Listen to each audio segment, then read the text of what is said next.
마태복음은 이제까지 예수 그리스도께서 누구신가에 대해 소개하는 것을 오늘 1절에서는 이렇게 요약하고 있습니다. 가르치시고 전파하셨다. 예수 그리스도의 사역은 곧 가르치시고 전파하시는 사역이었습니다. 예수님은 바로 하나님 나라를 그 나라의 복음을 가르치고 전파하신 것이죠. 그런데 옥에 갇힌 그 세례 요한이 이제 그 제자를 보내서 예수님께 묻지요. 오실 그 메시아가 당신입니까? 아니면 다른 이를 기다려야 합니까? 이 요한의 질문에 대해서 예수님께서 답변을 하십니다. 너희가 듣고 본 것을 고하라.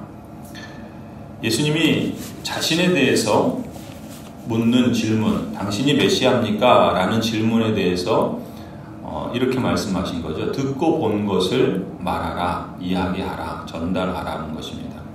그렇다면 사람들이 또 이 세례 요한이 보낸 사람들이 이 듣고 본 것이 뭔가?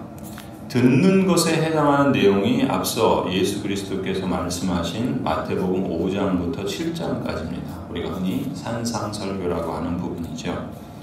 그리고 예수님께서 행하신 것을 보는 것, 예수님께서 행하신 것이 무엇인가? 8장과 9장에서 하는 예수 그리스도께서 행하신 일입니다. 그러니까 우리가 지금 11장을 보고 있는데 마태복음은 앞서 5장에서 7장까지 예수님께서 가르치신 말씀을 들은 것에 대한 내용들을 기록하고 있고 8장 9장은 예수님께서 행하신 것을 보는 것에 대한 내용을 담고 있다.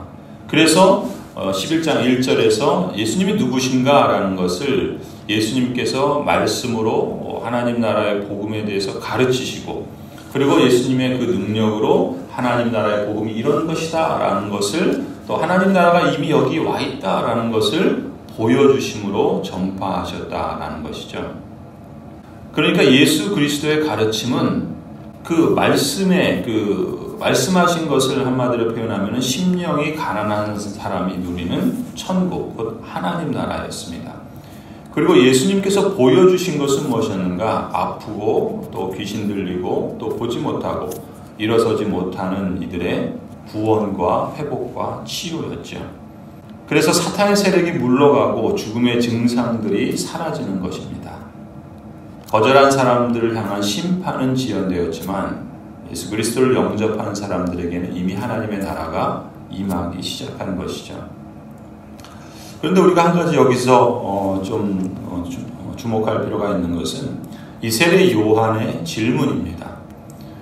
예수님이 하신 일들을 듣던 요한이 제자들을 보내서 물은 거죠. 오실 그분이 당신입니까? 아니면 다른 일을 기다려야 합니까? 세례 요한은 그리스도를 오실 메시아를 어떻게 이해했는가? 하나님의 어린 양이라 그렇게 이해했습니다. 그리고 성령으로 세례를 주시는 분이라 이해를 했고 또 하나님의 보내신 이라 이렇게 알았고 또 그것을 선포했습니다. 바로 그분이 예수 그리스도시다라고 또한 그렇게 받아들였던 것이죠. 그런데 이렇게 주님의 길을 예비하던 세례 요한이 감옥에 갇혀서 예수님이 무슨 말씀을 하시고 어떤 일을 행하시는가라는 것을 이제 가만히 듣다 보니까 의아한 게 생긴 겁니다. 바로 그런 질문을 한 거죠.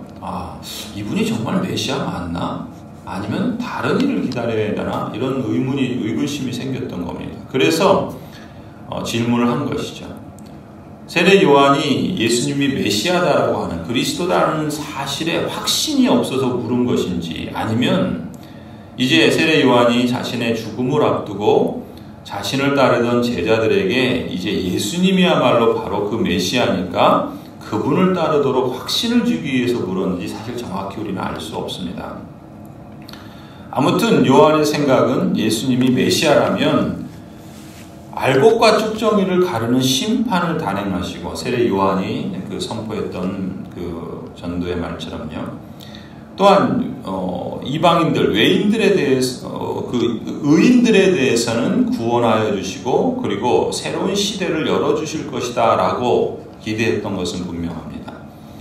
그런데 이렇게 심판을 단행하시고 또 하나님의 택하신 백성들을 구원하셔서 새로운 시대를 열어주실 그 메시아가 정작 오셔서 하시는 일들이 들어보니까 병든 자들을 고치시고 기적을 행하신다든지 또한 심판받아 마땅한 죄인들과 함께 식탁을 나누며 교제하신다는 이런 소식을 들은 겁니다. 그러니까 세례 요한이 들은 그 소식은 사실 한편에서는 자신이 생각했던 그 메시아에 대한 기대와 좀 달랐던 것으로 보입니다. 근데 예수님께서 그렇게 대답을 하신 거죠. 4절 5절에서 눈먼 사람이 보고 다리 저는 사람이 걸으며 나병 환자가 깨끗하게 되며 듣지 못하는 사람이 들으며 죽은 사람이 살아나며 가난한 사람이 복음을 듣는다. 이렇게 요한에게 전하라는 것이죠. 그런데 이 말씀이 결국 요한이 의구심을 가졌던 부분인 거예요. 이런 일을 하는 사람이 정말 메시아 맞나? 라고 생각했던 그 말씀을 그대로 하신 겁니다. 그런데 이 말씀이 어떤 말씀이냐면 사실은 예수님께서는 이사야 35장에 있는 말씀을 인용해서 대답을 하신 거예요. 이사야 35장 4절에 보면 4절부터 6절을 보면 그 내용은 이런 식으로 저는 전개가 됩니다. 보라, 너희 하나님이 오셔서 보수하시며 보복하여 주실 것이다. 그가 오셔서 너희를 구하시리라 하라. 라고 하시면서 하신 말씀이, 즉 하나님이 오셔서 하나님이 보수하시고 보복하여 주시는데, 그리고 너희를 구하여 주실 것인데 어떤 일을 할 것이냐? 바로 눈먼 사람이 보고 다리 저는 사람이 걷고 나병 환자가 깨끗하게 되고 듣지 못하는 사람이 들으며 죽은 사람이 살아나고 가난한 사람이 복음을 듣는다 하는 이 예수님이 세례 요한에게 전하라고 주신 대답이 바로 이 말씀인 거예요. 그리고 이 이사야 선지자가 하신 이 말씀은 그럼 무슨 내용인가? 바로 오실 메시아가 이런 분이다 라고 하는 것을 예언한 것을 이제 예수님께서 그 말씀을 인용하며 내가 바로 그 사람이다. 그리고 이런 일을 하는 것이 바로 메시아임을 확증하는 것이다 라고 말했던 것이죠.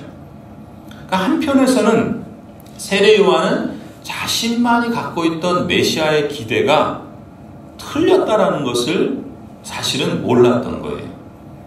그런데 예수님께서 이 말씀을 하심으로써 메시아가 어떤 분인가 라는 것을 제대로 알게 됐던 것이죠. 사실 세례 요한도 메시아에 대한 선입견이 있던 겁니다. 자기 나름대로 생각하는 게 있던 거예요. 그게 세례 요한만 그런 게 아니라 제자들도 그랬고 또 당시의 유대인들의 대부분이 다 그랬던 겁니다. 그러니까 자기 나름대로 생각하는 메시아관이 있는 거예요. 아, 메시아는 이래야 돼 라고 하는 그런 선입견이 있었던 것이죠. 그런데 마태복음은 이렇게 유대인들이 갖고 있는 이 선입견, 그릇된 메시아관, 또 바로 잡아야 될 그러한 생각들에 대해서 예수님이 누구신가라는 것을 특별히 그가 말씀하신 것과 그가 행하신 것을 통해 보여주면서 그것을 확증하기 위해서 구약의 말씀, 즉 구약에서 메시아가 이런 분이다라고 예언하신 것을 성취되었다라고 하는 인용으로 이것을 전문용어로 성취 예언이라고 해요. 예언이 성취되었다. 구약의 예언들이 성취되었다라는 것을 인용하심으로써 그것을 확증한단 말이죠. 이 성취 예언은 두 가지 목적이 있는데 유대인들에게는 그들이 잘못 알고 있는 그들의 선입견, 그들의 생각의 차이, 그 기대의 차이에 대해서 구약이 이미 이렇게 말씀하고 있다는 것을 통해서 그들에게 그 선입견을 교정해주고 또 바른 메시아에 대한 이해를 가질 수 있도록 전도하는 역할을, 도를 알려주는 하나님의 말씀을 일깨워주는 역할이 있고요. 또 반대로 이방인들에게는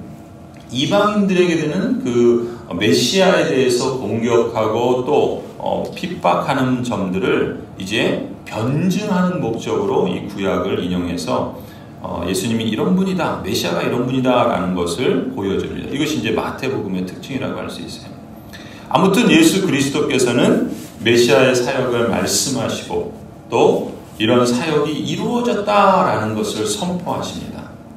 동시에 예수 그리스도께서는 말씀만 하신 것이 아니라 기적을 통해서 그의 행하심을 통해서 이 메시아 예언과 그리고 하나님 나라가 이미 임했다라는 것을 분명하게 보여주신 것이죠. 오늘 이 말씀이 오늘 어떤 우리에게 교훈을 주는가? 오늘 우리가 사는 시대는 그 특징을 말하자면 여러 가지가 있겠지만 오늘 우리가 사는 시대는 미디어가 사람들에게 큰 영향을 미치는 시대에 살아갑니다. 미디어의 특징은 뭡니까? 논리보다는 이미지, 느낌, 영상 이런 것이 지배하는 사회예요. 그러니까 보는 것을 믿는 사회죠. 보지 못하는 것을 믿지 못하고 논리나 어떤 사실들에 대해서는 사실 잘 반응하지 않는 그런 사회를 살아가고 있습니다. 전에는 이성적인 논리, 합리적인 설명 이것을 통해서 배웠는데 이제는 그렇지 않아요. 합리적인 설명이나 이성적 논리가 아니라 자기가 보고 느끼는 것을 통해서 배우려고 합니다. 그래서 자기가 보고 느끼는 것만 진리고 그렇지 않은 것에 대해서는 받아들이기 쉽지 않은 그런 시대를 살아가고 있죠. 단적인 예가 광고가 그렇습니다. 우리나라의 특징은 특히 유명인들이 광고를 해요. 제가 캐나다나 미국을 봐도 유명인들이 광고하는 경우는 별로 없습니다. 근데 우리나라는 유독 유명인들이 광고를 해요. 그래서 그런 생각, 유명인들이 광고의 모델로 나오면 왜 그 제품들이 잘 팔릴까? 우리나라는 그게 있는 것 같아요. 아, 유명인들이 저 광고에 나온 거니까 뭐 그 사람들이 좋아한다든지 아니면 그 사람들이 광고에 나올 만큼 그 회사가 신뢰할 만한다든지 아니면 그 유명인의 인지도만큼이나 그 광고의 제품이 인지도가 있다라는 전혀 논리적으로 연관성이 없어 보이는 것들을 사람들은 그걸 보고 그게 좋구나. 그래서 그걸 산단 말이죠. 여러분 약도 그렇지 않아요? 물건도 그렇지 않습니까? 전혀 똑같은 제품에 여러분 타이레놀이라는 그 약을 아시죠? 근데 아세트아미노펜이라는 약을 아십니까? 모르죠. 사실 타이레놀과 아세트아미노펜은 이 타이레놀이라는 약은 아세트아미노펜이라는 성분으로 만든 약이에요. 근데 우리는 타이레놀이 광고가 되고 있어서 그걸 익숙하게 아는데 아세트아미노펜이라고 그러면 전혀 모릅니다. 같은 건데 사실은. 그래서 이 회사 거는 좋은 거고 이 성분이 갖고 있는 다른 회사가 만든 제품은 똑같은 것임에도 불구하고 광고가 안 돼 있어서 몰라요. 그러니까 이 제품에 대해서 약간 의구심을 갖는단 말이죠. 우리가 이런 시대를 살아가고 있는 거예요. 그러니까 우리 시대는 진리의 내용보다 어떤 사실, 팩트보다 이미지, 느낌, 유명세, 사람들의 생각 이걸 중요시하는 시대를 살아가고 있다는 거죠.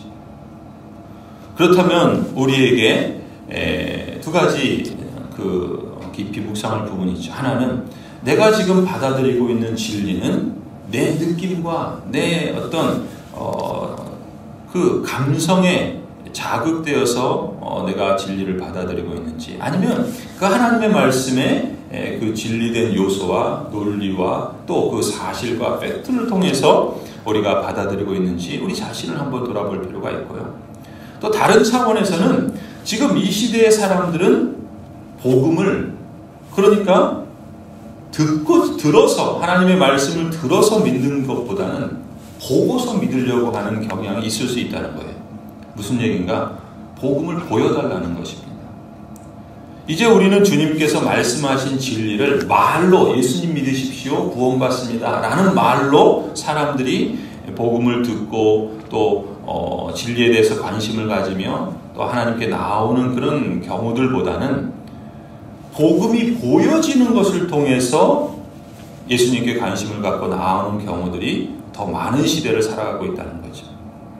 말씀을 보여주어야, 진리를 보여주어야 그렇게 믿는 사회인 겁니다. 물론 그렇지 않은 사람들도 많이 있지만 아무튼 복음을 전하는 것이 우리는 더 어려워진 시대를 살아가고 있습니다. 주님께서 하신 것처럼 해야 되는 시대를 살아가고 있다는 겁니다. 주님께서는 말씀으로 전하셨을 뿐만 아니라 그 삶으로 또 행위로 또한 여러 가지 사역들을 통해서 보여주신 것이죠. 그러니까 복음의 삶을 보여준다면 하나님 나라의 복음의 설득력이 또 전도의 영향력들이 더 나타날 수 있지 않을까. 예수 그리스도께서는 메시아라고 말씀만 하지 않으시고 보여주었습니다. 우리 역시도 우리의 믿음의 고백을 말로만 하는 것이 아니라 우리의 삶으로 보여주어야 한다는 것이죠. 우리 삶이 그렇게 감사의 열매로 드러내도록 해야 힘써야 한다는 것입니다. 또 다른 사람들에게도 하나님의 나라를 전할 때 말씀으로 말로 전하는 것만이 아니라 하나님 나라가 여기 임했다라는 것을 보여줄 수 있어야 된다는 거예요. 특히 그것은 우리 그리스도인들의 사명이고 책임이며 교회가 이 땅에 있으면서 힘써야 될 사명이고 또한 책임인 거죠. 보고 듣는 것을 전하라고 예수님께서 말씀하셨을 때 이제 그것이 요한의 제자들에게 확신을 주었던 것처럼 이제 오늘 우리 모든 성도들과 우리 교회가 하나님 나라를 증거하는 마을 교회로서 예수 그리스도와 하나님 나라를 보여줄 수 있어야 되는 거예요. 그것이 우리가 이 땅에서 하나님의 그 부르심과 보내심을 감당하는 그런 구체적인 실천적 자세라고 믿습니다. 그것을 우리가 힘써야 할 것이고 또 그런 역사들 가운데 하나님의 놀라운 은혜 역사들이 드러날 수 있지 않을까. 우리 모두가 또 우리 교회가 우리가 표어로 말하고 있는 하나님 나라를 증거하는 마을 교회라는 것이 실제로 우리가 행하는 것, 또 우리가 전하는 것, 우리가 보여주는 것을 통해서 하나님 나라를 보여줄 수 있는 그러한 은혜가 있기를 간절히 소원합니다.